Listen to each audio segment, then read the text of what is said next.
Cynthia McKinney.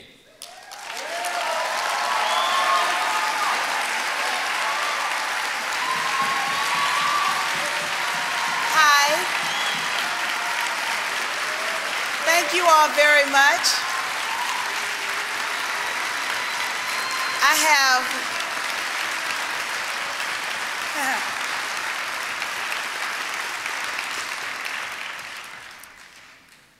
I want to thank Revolution Books for putting together this town hall meeting. I'm going to try and be as concise as possible because a town hall meeting means that it's two ways, and I want to have the opportunity to hear from the audience. I've got two people in this audience, though, that I absolutely must recognize. They are my heroes. One is Lynn Stewart.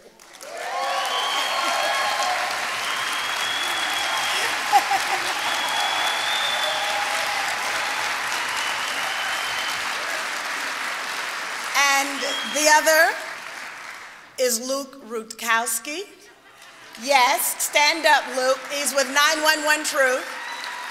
And let me tell you that I saw this young man facing down the Denver police in Denver at the Democratic Convention, and it reminded me so much of the young people in the civil rights movement who faced down the dogs and the water hoses for civil rights, and there he was for our rights in Denver. I want to take the opportunity to thank the panelists for being willing to speak on this topic. And of course, I have to thank you all for being here. One thing is really clear, and that is that we don't get to talk about Israel a lot. And that conspiracy of silence, that wall of silence, is real. And when we come together to discuss something as important as our complicity in what is happening now, some of us do it with a great deal of conviction, yes, but at the same time, that we have to understand that there are threats. And there was something that was issued today with Adam.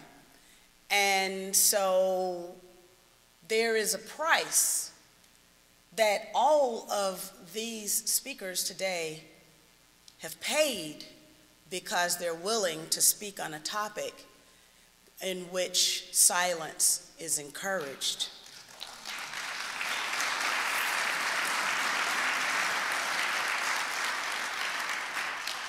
Now, I think I'm going to go out on a limb and say that, in my opinion, Israel has already lost.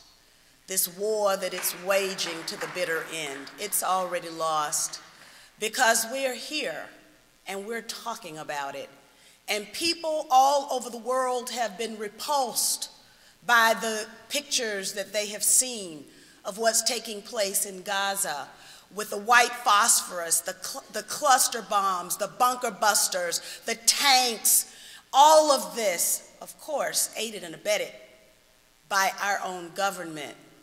But the world is speaking out, and even inside, as well as inside Israel, but inside the United States, we are also beginning to speak out. The wall of silence is crumbling.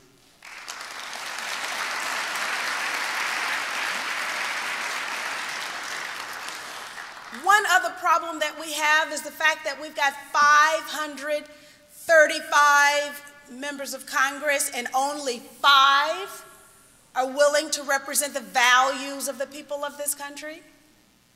That means that something has taken a grip of politics in Washington, D.C. Now, I have come into contact with the American Israel Public Affairs Committee. They are by far the most powerful lobby in Washington, D.C. But what this vote shows us is that there is a very real disconnect between our values and the values of the special interests that have captured Washington, D.C. So if the special interests can have a lobby in Washington, D.C., then I think that the people of this country ought to have a lobby in Washington, D.C. too. Now that lobby is supposed to be our representatives whom we elect to represent our values. But something has happened.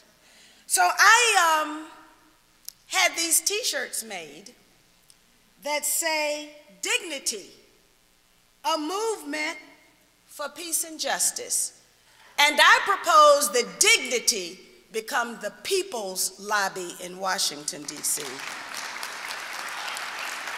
Now, I've had these run-ins with AIPAC, and I know AIPAC very well. But AIPAC didn't really know me. They thought that they could kick me out of Congress one time and I would go and hide under a rock. I decided to run for Congress again and I won. So I didn't stop doing what I was doing the first time, so they kicked me out of Congress again. And then I got on a boat called Dignity and decided to go to Gaza.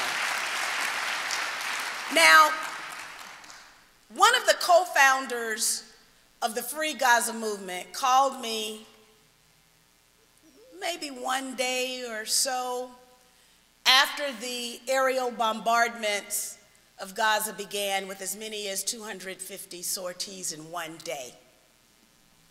And he said, "Cynthia, would you like to go to Gaza tomorrow?"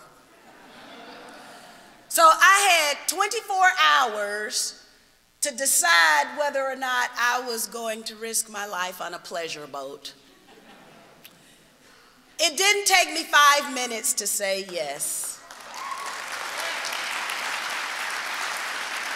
How could I say yes rather easily? It was because I come from really strong stock. And I know what my own government did to Marcus Garvey. I know what my own government did to Paul Robeson. I know what my government did to Malcolm X, Martin Luther King. I know what my government is capable of doing. And even despite the fact that the entire weight of the United States government was arrayed against all of these people, they didn't stop. They kept going. And so how could I cower in a moment of fear and say, "No, I am not going to go"? So I got on the boat. And my father, I went to my parents' house before I left. And my father told me, "Write down everything that happens." My mother asked me, "Please don't go."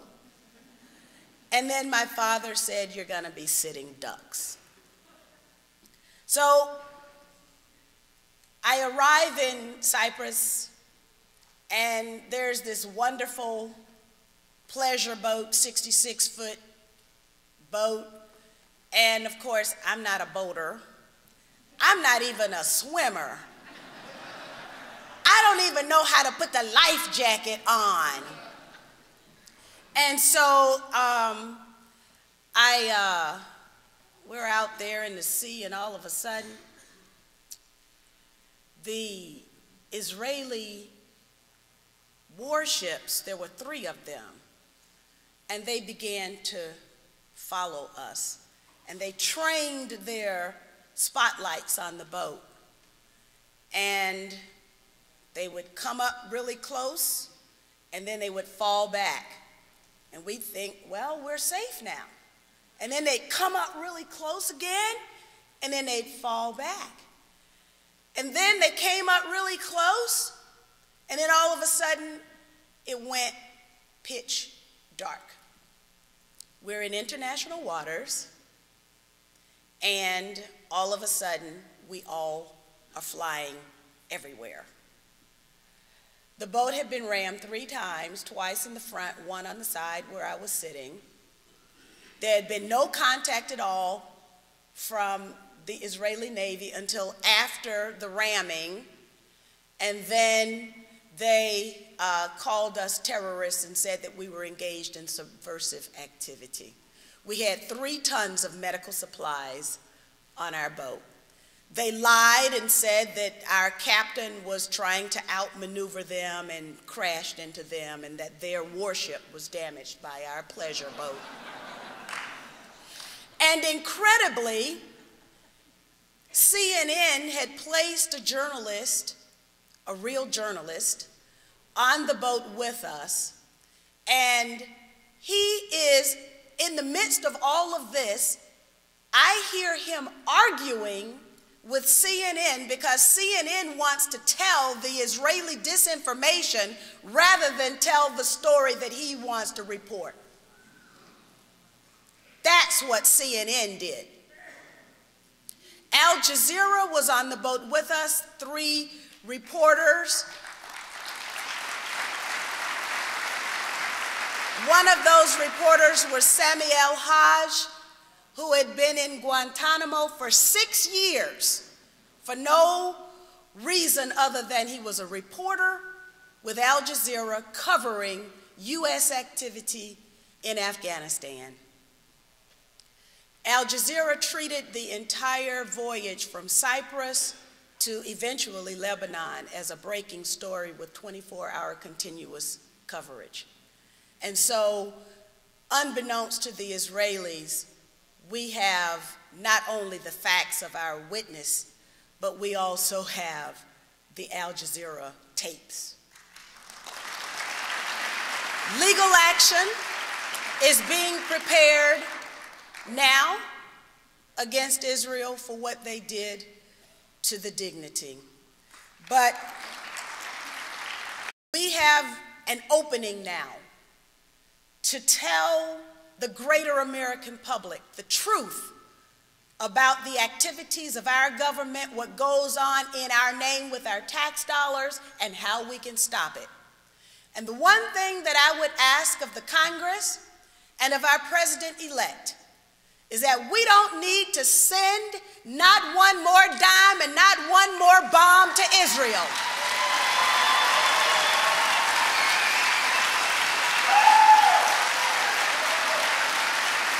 And the final thing I would say is if the members of Congress can't represent us, then we will become the members of Congress with our dignity movement. Thank you very much.